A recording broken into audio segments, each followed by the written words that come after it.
Bonjour, bienvenue à la lecture des énergies pour l'âme d'entreprise. Donc, comme d'habitude, si vous êtes entrepreneur, coach, si vous êtes en profession libérale ou tout simplement si vous avez un projet professionnel, une reconversion en cours, eh bien cette lecture d'énergie de la semaine peut en fait vous donner des réponses.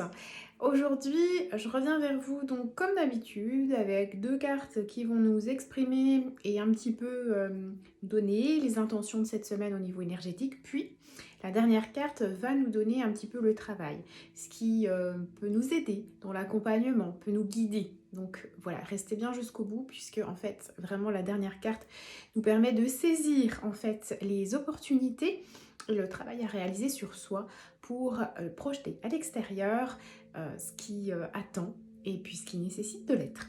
Donc c'est vrai que ces trois cartes cette semaine, moi je les trouve extrêmement puissantes et importantes.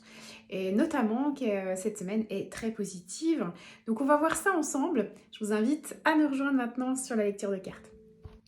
Nous voilà arrivés à la lecture de cette semaine. Donc enfin, cette première carte qui est, comme vous le voyez, la plume. Elle nous invite cette semaine, bien évidemment, comme vous l'aurez compris, à la douceur. Et puis également dans nos entreprises, en quoi cela peut-il nous impacter? Donc ça nous indique de nous connecter à cette plume qui représente en fait aussi, bien évidemment, l'écriture. C'est écrire la suite de l'histoire de votre entreprise, peut-être de finaliser par une signature votre engagement ou votre reconversion, de signer des contrats, les contrats très importants cette semaine, je vous le rappelle, c'est une semaine d'engagement pour les entreprises. Donc l'énergie de cette semaine, elle est puissante, positive.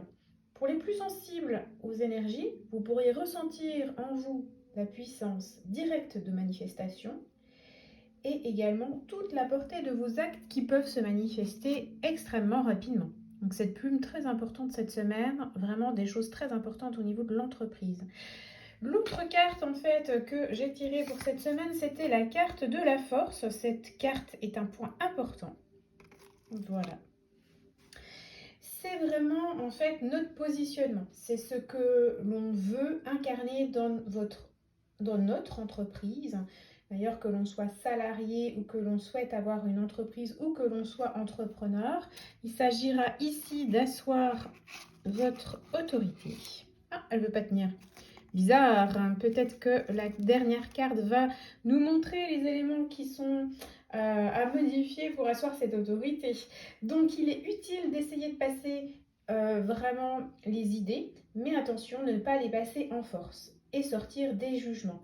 Donc simplement se positionner dans sa force intérieure, dans sa vérité absolue, tout ce que vous avez accompli jusqu'à présent pour évoluer ou faire grandir et évoluer votre société porte enfin leurs fruits.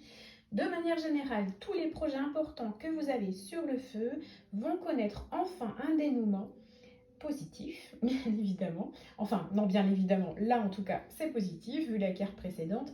Et ici, on parle vraiment de la puissance, de la force, de la douceur. Donc c'est vraiment inutile de passer dans le masculin qui serait plutôt la force mais pour arriver à vos fins, mais plutôt ici de rester en légèreté et de rester vraiment connecté au féminin et à la clairvoyance, à l'intuition. Et maintenant le message, donc j'ai tiré une carte des lettres hébraïques. Je ne suis pas spécialiste de la lettre hébraïque, mais en tout cas, j'ai noté le message qui était associé pour nous aider et nous accompagner cette semaine. Donc la lettre c'est F, donc j'espère que je la prononce bien, qui annonce ici une fin de cycle. Mais avant de tracer la suite de cette route, on est invité à refaire le silence ou à faire le silence intérieur pour nous connecter à notre spiritualité. Cette carte, elle est extrêmement positive, je pense que c'est une des meilleures d'ailleurs. Donc vous voyez dans toute le tirage depuis le début, en fait, on voit vraiment que c'est extrêmement positif, extrêmement porteur cette semaine pour les entrepreneurs et pour ceux qui souhaitent faire les changements professionnels. Et donc cette carte, elle invite au silence intérieur et elle nous invite également à nous connecter à notre spiritualité. Donc cette carte, elle est positive, elle nous invite à l'alchimie. L'alchimie pour créer des manifestations de la matière. Et donc cette carte invite à la méditation, au voyage intérieur pour vérifier en fait que notre projet est au service de notre âme et pas de notre ego. Et ça, je vous en ai parlé dans la vidéo vendredi quand je préparais justement les énergies de la semaine. Vraiment, on voit que c'est très important de revenir au service de notre âme et non aux manifestations que l'ego voudrait prendre le chemin et la direction pour la suite. Voilà, je vous invite vraiment à vous connecter à tout ça cette semaine, très important, et surtout surfez bien sur les énergies de cette semaine qui sont extrêmement porteurs si vous avez envie de signer, concrétiser des choses importantes pour votre entreprise. Voilà, je vous souhaite une très belle semaine.